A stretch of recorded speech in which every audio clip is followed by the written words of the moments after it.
Thursday. Today's title, Paul and the Galatians. However clear the counsel, there were those who sought to go their own way and who continued to advocate that the Gentiles keep Jewish tradition and laws. For Paul, this became a very serious matter. That is, if it wasn't trifling over the fine points of faith, it had become a denial of the gospel of Christ itself. As stated before, it was the Galatian situation that in large degree prompted the content of the letter to Rome. In the epistle to the Romans, Paul further develops the theme of the Galatian epistle. Some Jewish believers were contending that the law of God had given them through Moses was important and they should be observed by Gentile converts.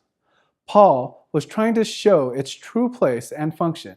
He didn't want these people to gain a foothold in Rome as they had done in Galatia. It is an oversimplification to ask whether Paul is speaking of the ceremonial or moral laws in Galatians and Romans. Historically, the argument was whether or not Gentile converts should be required to be circumcised and to keep the law of Moses. The Jerusalem Council had already ruled on this question, but some refused to follow its decision. Some read in Paul's letters to the Galatians and Romans evidence that the moral law, the 10 Commandments, or in truth, only the 4th commandment, is no longer binding on Christians. Yet, they're missing the point of the letters, missing the historical context and issues that Paul was addressing.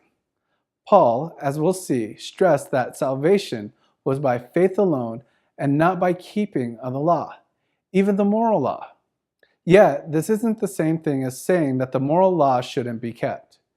Obedience to the 10 Commandments was never an issue. Those who make it an issue are reading back into texts, a contemporary issue, one that Paul wasn't dealing with. How do you respond to those who claim the Sabbath is no longer binding upon Christians? How can you show the truth of the Sabbath in a way that does not compromise the integrity of the gospel? Please answer these questions and don't forget to write in the comment section below. Please hit the like button, subscribe, and add notifications for your phone. Have a great day. God bless.